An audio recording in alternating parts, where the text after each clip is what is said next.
Donetsk में यूक्रेनी सेना के ऑपरेशन की वो तस्वीर जहां यूक्रेन ने रूसी ठिकानों को अब खाली करा लिया है और यूक्रेनी सेना ने 3 रूसी जवानों को मार गिराने का भी किया है दावा।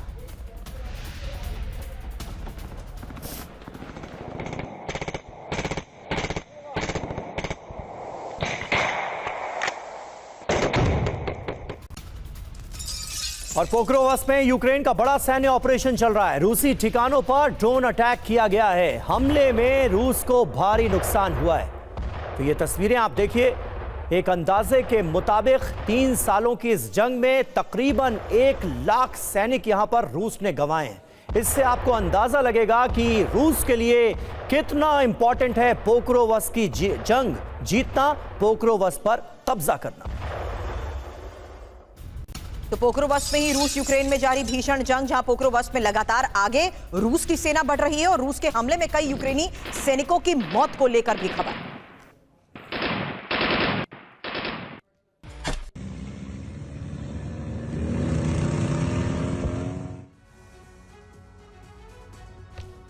तो पोक्रोवस्क में बड़ी जंग चल रही है। यूक्रेन क्या सरेंडर करेगा? पोक्रोवस्क में काफी आगे आई रूस की सेना। रूसी ग्राउंड फोर्सेस और ड्रोन ब्रिगेड को यहां पर एक्टिव कर दिया गया है। ग्राउंड फोर्स का साथ दे रही है ड्रोन ब्रिगेड, यह भी पता चला है। हालांकि 10-10 सैनिकों के 20 से ज्यादा ग्रुप्स यहां पर बनाए गए हैं और यूक्रेनी सैनिकों की सप्लाई रूट पर जिस तरीके से कब्जे को लेकर खबर आ रही है, बड़ी बात यह है कि रोजाना हर रोज 1000 से ज्यादा लोगों की मौत हो रही है और रिहायशी इलाकों में भी रूस की सेना दाखिल हो चुकी है। ऐसे में बड़ा सवाल यही है कि क्या पोक्रोवस्क में यूक्रेन की सेना सरेंडर मोड पर आ चुकी है? समीर।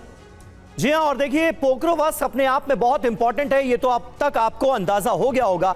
और रूस के लिए पोक्रोवस्क इतना इंपॉर्टेंट क्यों है, इस सवाल का जवाब भी आइए आपको अब डिटेल में दे देते हैं। ये पोक्रोवस्क की सिचुएशन हम आपको मैप पर दिखा रहे हैं। पोक्रोवस्क बहुत इंपॉर्टेंट है। डोनबास का दूसरा सबसे बड़ा शहर है पोक्रोवस्क और इसे गेटवे ऑफ डोनबास कहा जाता है। डोनबास का प्रवेश द्वार इसे कहा जाता है और पोक्रोवस्क की जंग जीतने के लिए रूस ने अपनी पूरी ताकत झोंक दी। और जिस तरीके से सर कह रहे थे, लॉजिस्टिक हब है, रणनीतिक रूप से बहुत ज्यादा महत्वपूर्ण हो जाता है पोक्रोवस्क। इसमें एक और बड़ी बात समीर इस लिहाज से समझना जरूरी है, जहां रणनीतिक रूप से बेहद महत्वपूर्ण पोक्रोवस्क को टारगेट करते हुए अब रूस कब्जे के लिए उत्तर की ओर बढ़ने में रूस को मदद मिलेगी। यानी पोक्रोवस्क में आगे बढ़ते ही रूस के लिए आसानी हो जाएगी। चासिव यार पर कब्जे अभियान में भी रूस इसके जरिए तेजी ला सकेगा। ऐसे में तिवारी सर, एक सवाल आपसे होगा, क्योंकि पूर्वी मोर्चे पर यूक्रेनी आपूर्ति लाइनें क्या वाकई इसके जरिए समीर रुक जाएंगी? लेकिन उससे पहले एक और इंफॉर्मेशन है सर से सवाल करने से पहले।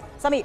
जी हां, कोकिंग कोल का उत्पादन वाली एकलौती खदान भी इसी पोक्रोवस्क में मौजूद है। युद्ध से पहले जनसंख्या इसकी थी करीब 2 लाख और आप जानते हैं कि डोनेस्क जो है उसमें रूसी भाषी लोगों की भी अच्छी खासी संख्या है। अब ज्यादातर लोग इस शहर को छोड़कर जा चुके हैं क्योंकि पोक्रोवस्क में लगातार बारूद बरस रहा है। बिल्कुल। अब तिवारी सर, एक सवाल उसी लिहाज से जहां पर शिवाज सर ने भी कहा कि रणनीतिक तौर पर क्यों इसे टारगेट किया जा रहा है, लेकिन मेरा सवाल यह है, क्या आपको लगता है कि यूक्रेन ने अब स्ट्रैटेजी बदली है? जिन इलाकों पर रूस का ज्यादा कब्जा हो चुका है वापस उसे टारगेट कर रहा है, वापस रूस की सेना को घतेड़ने की वो कोशिश कर रहा है? ये सवाल इसलिए सर क्योंकि इस विंटर प्लान को एग्जीक्यूट करने से पहले यूक्रेन की स्ट्रैटेजी ये थी कि वो सीधा रूस के इंपॉर्टेंट हाई वैल्यू टारगेट्स पर हिट कर रहा था, लेकिन अब पिछले कुछ हफ्तों में हम देख रहे हैं कि रूस के कब्जे वाले इलाकों में ही वो वापस अटैक्स और ज्यादा तेज कर चुका है। सुरभि, देखिए, रशिया का उद्देश्य यही था कि पूरा डोनेस्क एंड लुहांस्क तो इनको लेना ही था किसी तरीके से, बिकॉज यहाँ रशियन स्पीकिंग डोमिनेट लोग ज्यादा रहते हैं। और डोनेस्क के इस एरिया में कुप्रोस्क और इसके एरिया प्रोवोस्क और जो इसके एरिया में आगे रशिया का एडवांस बहुत स्लो हो गया था।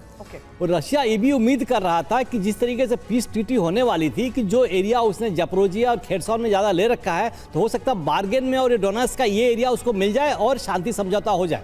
लेकिन जब ये शांति समझौता खत्म हो गया तो डोनेस्क को तो उसको कब्जा करना ही है। और इस शहर के अलावा 2-3 शहर और हैं जहां अगर पहुंच जाएगा तो डोनेस्क से कब्जा जो आज करीब 78-79% है, 85-86% हो जाएगा। और ये ग्रोथ, ये प्रोग्रेस जो रशिया का है अपने डोनेस्क एरिया में बहुत स्लो है और ग्रेजुअल है। लेकिन इस एरिया के बाद जिसकी पॉपुलेशन, जिस शहर की बात करें, सेकंड सबसे बड़ा शहर है, इसकी पॉपुलेशन करीब 1 लाख थी। अब कम होकर लोग वहाँ चले आ चुके हैं, 6 या 7 हज़ार ही लोग बचे हुए हैं। अब ये कब्जा तक करीब जैसा उनके पॉलिटिकल लीडर्स है बता रहे हैं कि रशिया काफ़ी कब्जा कर चुका है, थोड़े बहुत डैमेज यूक्रेन करने की कोशिश करेगा। तो एक बार ये शहर कब्जा हो जाता है 3 शहर और रह गए हैं, उसका रशिया का पूरा उद्देश्य डोनबास एरिया को 100% अपना कैप्चर करने में काबिल हो जाएगा और उसका उद्देश्य पूरा हो जाएगा। उसके बाद देखेंगे रशिया क्या करता है। इसको दबाव में डालने के लिए इनका एनर्जी इंफ्रास्ट्रक्चर, जैसा सुभाष साहब बता रहे थे, पावर इंफ्रास्ट्रक्चर इस तरह डिस्ट्रॉय किया जाएगा ताकि लोग वहां परेशान हो और जेलेंस्की के खिलाफ खड़े हों। बिकॉज यूक्रेन को तो उसने पूरा तबाह कर दिया। बिल्कुल सही बात है। और बीते दिनों व्लादिमीर पुतिन ने यह बताने की कोशिश भी की थी, कहा था कि पूरे अंतर्राष्ट्रीय मीडिया को आना चाहिए, थोड़ी देर के लिए मैं जंग रोक दूंगा और जेलेंस्की की सेना को भी पता लगे कि उनके राष्ट्रपति ने उनको कैसे मरने के लिए छोड़ दिया। यह तो बाकायदा स्टेटमेंट था।